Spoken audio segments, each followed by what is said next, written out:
मेरे भाइयों बहनों, इस बात पे आप लोग हमने अध्ययन किया, हमने सर्च किया कि हमारे बच्चे कमजोर क्यों पढ़ने में, हमारे बच्चे ज्यादातर पढ़ाई क्यों छोड़ देते हैं, हमारे ज्यादातर बच्चे स्कूल जाने से क्यों भागते हैं।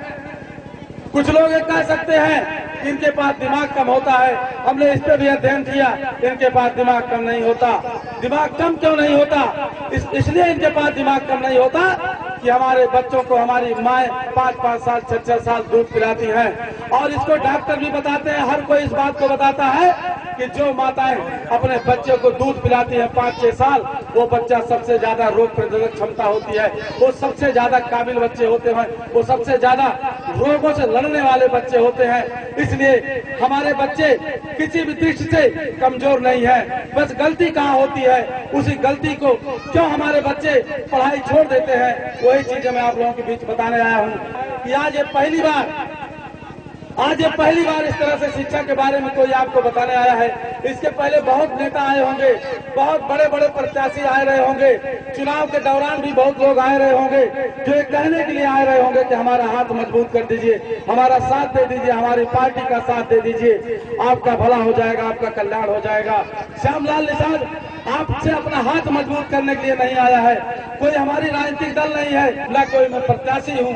मैं सिर्फ आपसे बताना चाहता हूँ, आपको बताने आया हूँ कि अगर आपकी उन्नति हो सकती है, आपके स्तर में उन्नति हो सकती है, तो शिक्षा के कारण हो सकती है। श्यामलाल मलाह ये शूद्र कौम में आता है, ब्राह्मणी व्यवस्था में शूद्र कौम में आता है, जिसको शूद्र कहा जाता है, जिसको सेवा करने का ही अधिकार हो, लेकिन पढ़ लिख करके कॉलेज में शिक्षा देने का काम करता है तो सिर्फ शिक्षा के नाते काम करता है, लेकिन आपके सामाजिक स्तर में परिवर्तन नहीं हो सकता है। आप कितना भी दान पुण्य कर लो, आप कितना भी धर्मशाला खुलवा दो, आपके सामाजिक स्तर में बदलाव नहीं होगा।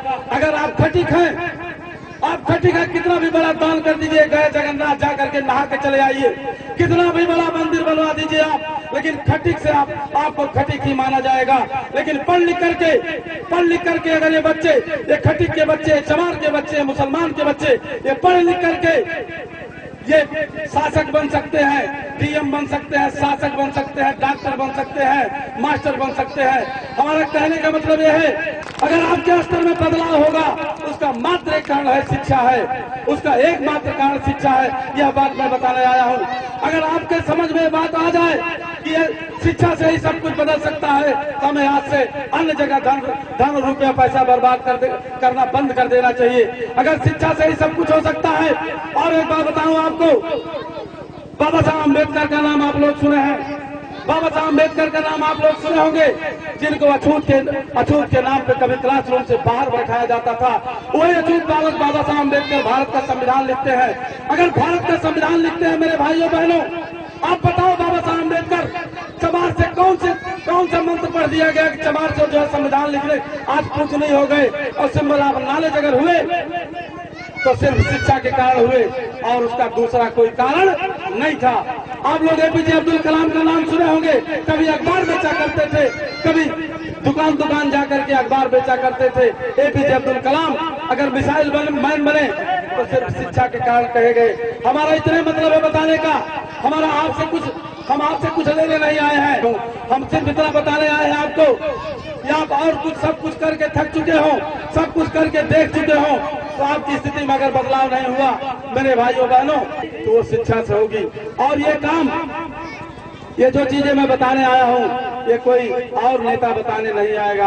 आपको कंबल बंटवा सकते हैं, रजाई बंटवा सकते हैं, अन्न बंटवा सकते हैं, धन पैसा दे सकते हैं, लेकिन शिक्षा के लिए बात वो नहीं कर सकते। इसलिए नहीं कर सकते कि अगर आपके बच्चे पढ़ लिख करके अधिकारी कर्मचारी हो जाएंगे तो आपको कंबल लेने के लिए जो है दिन भर जाकर के बैठना नहीं पड़ेगा, आपको कोई फिर साड़ी बांटने नहीं आएगा, आपको फिर कोई जो है पैसा रुपया बांटने नहीं आएगा। मैं चाहता हूँ हमारी माताएं बहनें उस स्तर की बने कि हमारे बच्चे पढ़ लिख करके इतना काबिल हो जाए कि एटीएम पकड़ा दे, चेकबुक पकड़ा दे कि ले जाओ माता, जितना बढ़िया से बढ़िया शोरूम हो जाकर के सामान खरीद लो। हम चाहते हैं बच्चे उस लायक बने, आप अपने बच्चे को उस लायक बनाइए। आप लोग सोचती हैं आपको कंबल मिल जाता है, कहीं आपको राशन मिल जाता है 2-4 किलो, 100, 200, 500 रुपया मिल जाती है, तो आप लोग बड़ा खुश हो जाते हैं कि फलाने हमको बहुत कुछ दे दें। मैं चाहता हूँ कि आप जो स्थिति न रहे, आप बच्चों को इस लायक बनाइए, इतना काबिल बनाइए कि बच्चे कह दें कि मम्मी जो चीज खरीदना हो आप जा करके खरीद लो। हम ऐसा समाज बनाना चाहते हैं और इसलिए हम संघर्ष कर रहे हैं। यह काम आप ही को करना होगा। बुद्धा ने कहा था समस्या आपकी है तो समाधान आपको करना होगा। यह चीजें आपको ही करनी होगी, बच्चों को आपको ही पढ़ाना होगा। कोचिंग चला करके आप लोग अपने गांव के बच्चों की बर्बाद हो रही शिक्षा व्यवस्था को सुधार लीजिए। आप लोग चंदा लगाइए, आप लोग 100, 200, 500 रुपया जो कुछ भी दे सकते हो, 10-20 रुपया महीना आप लोग चंदा दीजिए। गांव में टीचर रखिए, आप टीचर की तनख्वाह नहीं दे सकते लेकिन 1000-2000 रुपया उसको प्रोत्साहन राशि दीजिए ताकि वो डेली 2 घंटा 1 घंटा आप सबके बच्चों को पढ़ाया करे। मेरे भाइयों बहनों, इतना ध्यान रखिएगा, ये बच्चे सब आपके हैं। कहीं ऐसा न हो कि जिसके पास पैसा नहीं है। हम इसीलिए निःशुल्क नाम देते हैं। इसका निःशुल्क नाम से हम लोग काम करते हैं, निःशुल्क की बात करते हैं। पैसा गांव वाले इकट्ठा करो। मान लो किसी के पास पैसा नहीं है तो उसका बच्चा भी पढ़ना चाहता है, उसको भी शिक्षा से वंचित नहीं किया जाना चाहिए, क्योंकि ये सब बच्चे हमारे आपके हैं, आपके समाज के हैं। एक चीज और ध्यान दीजिए, अगर आप सोचो कि हम अपने बच्चे को पढ़ाएं और गांव वाले बच्चे इधर उधर खेले कूदेंगे या कोई गलत लाइन पे जाएंगे, आप कितना भी चाहोगे, आप कितना भी प्रयास करोगे, आपका बच्चा पढ़ नहीं पाएगा। क्योंकि अगर और बच्चे गुल्ली पिल्लू खेल रहे हैं, आपका बच्चा भी जब तक आप बैठे रहेंगे घर तब तक वो भले बैठा रहे लेकिन ध्यान उसका जो है उसी गुल्ली पिल्लू पर रहेगा। इसलिए आप सभी बच्चों के लिए सुधारने का प्रयास करिए, सभी बच्चों को संभालने का प्रयास करिए। गांव के बच्चे जब एक माहौल बनेगा, जब सभी बच्चे वहां पढ़ने पढ़ाने की बात करेंगे, पढ़ने के लिए जो है एक्टिव हो जाएंगे, तो उसमें एक माहौल बन जाएगा। कुछ लोग कह सकते हैं आज हमारा बच्चा नहीं है, हम क्यों कोचिंग में सहयोग करें। हो सकता है आज आपका बच्चा नहीं है लेकिन कल आपका बच्चा भी हो सकता है। 10 दिन, 2 महीना, साल, 2 साल में आपका भी बच्चा हो सकता है। इसलिए एक माहौल बनाने की जरूरत है। आप लोगों को एक तपस्या करने की जरूरत है। एक तपस्या की तरह है शिक्षा। अगर शिक्षा के साथ तपस्या की जाए तो शिक्षा से सब पाया जा सकता है। यह चीजें मैं बताने आया हूँ। ये बच्चे जो आज यहाँ हसनपुर की धरती पर जो आज बच्चे बैठे हैं, इसी में से कोई IAS हो सकता है, कोई PCS होगा, कोई डॉक्टर इंजीनियर होगा। और यही बच्चे जब उनको पता चलेगा कि कभी ये गांव वाले बर्बाद हो रही थी शिक्षा व्यवस्था, जिस समय गांव वाले हमारे कोचिंग खुलवाए, गांव वाले इकट्ठा होकर के चंदा दिए और हमको इस तरह से हम लोगों को पढ़ाया गया। यही बच्चे जब कभी बड़े पद पे होंगे, उनको पता चलेगा कि फला दादा हमारे पढ़ाई में सहयोग किए थे, वो चेक फाड़ करके देंगे या वहीं से प्लेन का टिकट भेजेंगे कि दादाजी चले आइए, आपने हमारे बचपन में पढ़ाया था, आपने हमको बर्बाद होते समय उस समय बचाया था जब हम पूरी तरह हम बर्बाद हो रहे थे, हमारी शिक्षा बर्बाद हो रही थी, उस समय आपने संभालने का काम किया था। दादाजी आइए, आपको प्लेन का टिकट भेज दे रहे हैं, दवा करवा दूंगा। इस तरह का जो है काम हम चाहते हैं करना, इस तरह से आपको चाहते हैं। विधवा विलाप मत करिए आप लोग, सरकार के भरोसे मत रहिए आप लोग। आपको आगे आकर के इस चीज को संभालना होगा। आप इस देश के कभी इस देश के आप हुक्मरान हुआ करते थे, कभी इस देश के राजा हुआ करते थे, कभी इस देश के शासक हुआ करते थे। आप उस दिशा में पढ़ने का काम कीजिए। आपके ब्लड में, आपके रगों में उन महापुरुषों का खून बह रहा है जो कभी इस देश भारत पर राज किया करते थे, लेकिन अगर धोखे से उनको मारा गया, धोखे से उनको खत्म किया गया और हमको गलत इतिहास बताया गया। आज हम लोग पढ़ लिख करके ये चीज जानने का काम करें, ये चीज समझने का काम करें कि लाहौर, कहार, खटिक, पासी, मला, मुसलमान, इन सबको अलग अलग किया गया है, अपने फायदे के लिए किया है।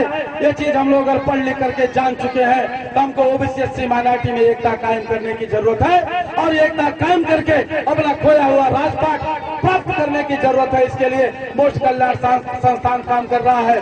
मेरे भाइयों बहनों, मैं कोई नया काम नहीं कर रहा हूँ। आज जो कुछ भी मैं हूँ, आज जो कुछ भी हूँ, वो बाबा साहब अम्बेडकर की बदौलत हूँ। इसलिए हमारा फर्ज बनता है कि बाबा साहब ने जो निर्देश दिया है, समाज को शिक्षित करो, समाज को संगठित करो, ये दोनों काम के लिए मैं संघर्ष कर रहा हूँ। मेरे भाइयों बहनों, मैं यही निवेदन करूंगा आपसे, मैं यही अपील करूंगा आपके सामने, बाबा साहब ने जो निर्देश दिया है उसके लिए काम करो। मेरे भाइयों, आप लोग भी ये सवाल करना है आज से सवाल करना कि बाबा साहब ने कहा है समाज को शिक्षित करो। समाज को शिक्षित करने के लिए कौन लोग कितना काम कर रहे हैं, आज मैं हसनपुर की धरती पर बता के जा रहा हूँ। जो लोग समाज को शिक्षित कर करने का काम करें, समाज को शिक्षा देने का काम करें, इसमें चंदा देने का काम करें, उन्हीं को बाबा साहब का मिशन का आगे बढ़ाने वाला रहेगा। ये चीजें मैं बता के जा रहा हूँ। बाबा साहब ने कहा है संगठित करो, बाबा साहब ने कहा है संगठित करो। किसको संगठित करने को कहा है? जाति जाति को संगठित करने के लिए नहीं कहा है। बाबा साहब ने कहा संगठित करो, शिक्षित करो, संगठित करो के लिए संघर्ष करने का जो है निर्देश दिया। और भारत के संविधान में, भारत के संविधान के आर्टिकल 325 में सबको वोट देने का अधिकार, राजा बनाने का अधिकार दे करके राजा बनाने का अधिकार दिया, वोट देने का अधिकार दिया आपको, और संसद की तरफ इशारा कर दिया उस पर कब्जा कर लेना। बाबा साहब ने वोट का अधिकार दिया, वोट का अधिकार देने के बाद संसद की तरफ इशारा कर दिया उस पर कब्जा कर लेना मेरे बच्चों। लेकिन 70 साल में आप कहां तक पहुंचे हैं? संसद के किस कोने तक पहुंचे आप अंदाजा लगाइए। और अगर नहीं पहुंचे हैं, इसकी समीक्षा होनी चाहिए। इसकी अगर हम कोई काम करते हैं उसमें सफल नहीं होते हैं, उसकी समीक्षा की जानी चाहिए कि 70 साल में हम कहां पहुंचे। हम उन सब साथियों से, आप सभी से मैं पूछना चाहता हूं, श्यामलाल निषाद आपसे सवाल करता है कि 70 साल में हम लोग कहां तक पहुंचे। बाबा साहब के निर्देश पर हम आज, आप जब सोचोगे, आप चिंतन करोगे, सिंहावलोकन करोगे, तो आपको पता चलेगा कि हम लोग अभी बताने की स्थिति में नहीं है कि हम कहां तक पहुंचे हैं। हम रास्ते में अभी संसद की तरफ जाने में कितनी दूर है, कितने पास है, इसको हम बताने की स्थिति में नहीं है आज की डेट में। नहीं कोई बता सकता हो तो बताए, क्यों नहीं है? क्यों नहीं है? श्यामलाल निषाद इसकी समीक्षा किया, इस पर अध्ययन किया। हम लोगों ने बाबा साहब के पहले निर्देश, समाज को शिक्षित करने के निर्देश को हम भूल गए। यही हमारी सबसे बड़ी गलती है। पत्रकार बंधुओं ने हमसे पूछा कि गुरुजी आपका क्या उद्देश्य है? हमने कहा हमारा दोहरा उद्देश्य है। हमारा दोहरा उद्देश्य है, एक तरफ हम ओबीसी एससी माइनॉरिटी के बच्चों को शिक्षित करना चाहते हैं, शिक्षा के प्रति प्रेरित करना चाहते हैं, शिक्षा के प्रति उनके अंदर लगाव और प्रेरणा पैदा करना चाहते हैं। और दूसरा उद्देश्य हमारा है ओबीसी एससी माइनॉरिटी को एक साथ मंच पे लाया जाए। साथियों, हमारे सभी महापुरुषों ने इस बात को कहा है कि जब तक सामाजिक क्रांति नहीं होगी, जब तक सामाजिक परिवर्तन नहीं होगा, जब तक सामाजिक एकता कायम नहीं होगी, तब तक राजनीतिक एकता कायम नहीं हो सकती। हमारे लोग क्या करते हैं, जब चुनाव आता है तो राजनीतिक एकता कायम करने चलते हैं, और चुनाव बीत जाने के बाद फिर लोहार अलग, चमार अलग, खटीक अलग, मलाह अलग, सबको अलग अलग कर देते हैं। मेरे भाइयों बहनों, हम उस पर काम कर रहे हैं। हमने 3 जनवरी 2018 से इसकी शुरुआत किया। ओबीसी एससी माइनॉरिटी को एक मंच पे लाने का काम किया।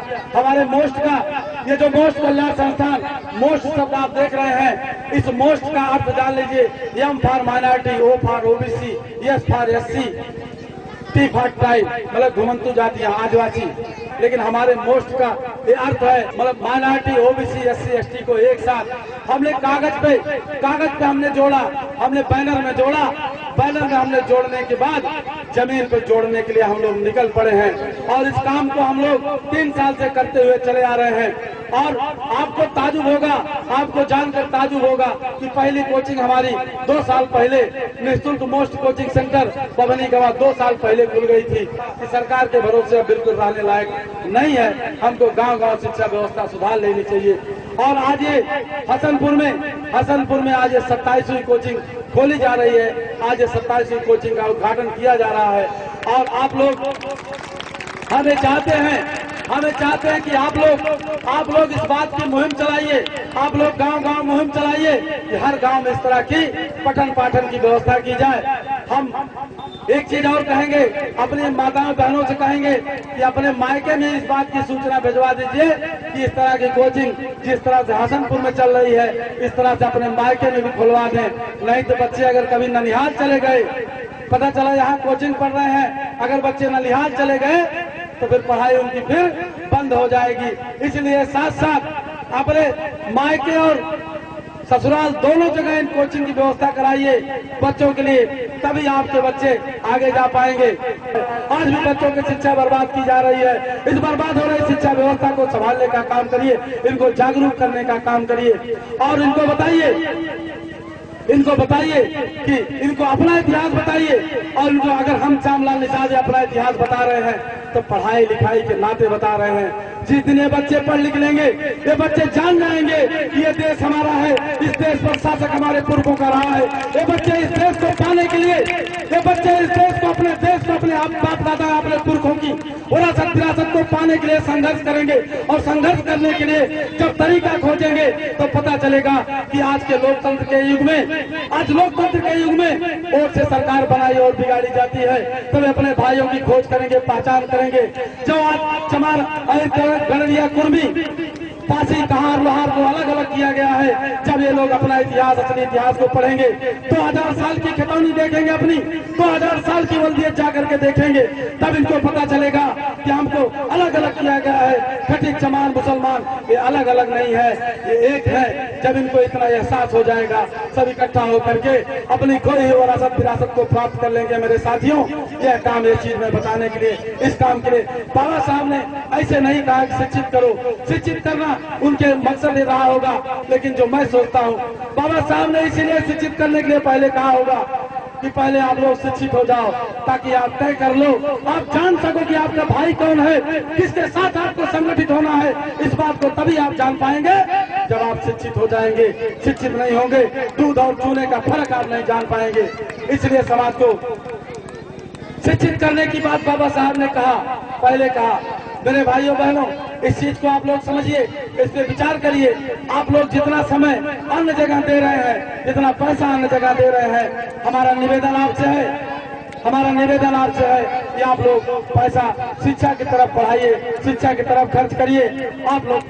आप लोग अगर पैसा बच्चों की पढ़ाई के लिए, बच्चों की कोचिंग चलाने के लिए पैसा नहीं दे पाओगे, पैसा देने में असमर्थ हो जाना, तो हम लोगों को बता देना, हमारे भाई संतोष सोनकर जी को बता देना, मोक्ष कल्याण संस्थान जितना पैसा कम पड़ेगा उतना पैसा भीख मांग करके, चंदा इकट्ठा करके देगा। लेकिन इन बच्चों की पढ़ाई को रुकने मत देना साथियों, इन बच्चों की पढ़ाई चलने देना, क्योंकि यही बच्चे हैं, इन्हीं बच्चों की पढ़ाई से हमारा भविष्य टिका है। यही हमारे योद्धा बनेंगे, यही हमारे शासक बनेंगे, यही हमारे राजा पुरखे की विरासत जो छीनी गई है उसको प्राप्त करने का काम करेंगे। इसलिए हमको इनको पाल पोस करके इनको हर दृष्टि से ताकतवर और मजबूत बनाना है, इनको ज्ञानी बनाना है। मेरे साथियों, मेरे भाइयों बहनों, अगर इसको मैं आज पुनः अपील कर रहा हूँ कि अगर आप लोगों के पास पढ़ाई लिखाई संबंधित कोई भी समस्या हो, व्यक्तिगत कोई समस्या हो, आप लोग बताइएगा, आप लोग बताइएगा। हम कहीं आपको कभी कंबल नहीं बांटेंगे, हम कभी आपको जो है कोई आश्वासन नहीं देंगे, लेकिन पढ़ाई लिखाई की बात होगी। अगर किसी बच्चे को पैसे की वजह से पढ़ाई ब्रेक हो रही हो, पैसे की वजह से कोई बाधा आ रही हो, आप बताइएगा, मोक्ष कल्याण संस्थान उसकी मदद करेगा, उस बच्चे की मदद करेगा, जितना पढ़ सकेगा उसको पढ़ाने का काम किया जाएगा।